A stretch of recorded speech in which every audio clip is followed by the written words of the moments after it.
Hello viewers, this is your boy Hugo Stone and I'm right here with another video. And in today's video I'm going to take you to one of the current road projects that is still ongoing.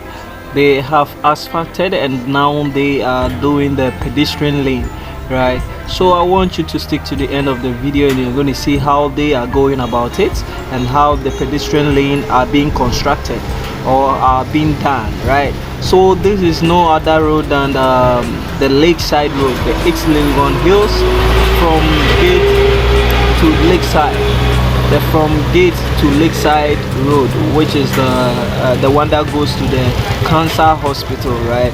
So I'm here to show you everything that you need to know and what is actually happening here.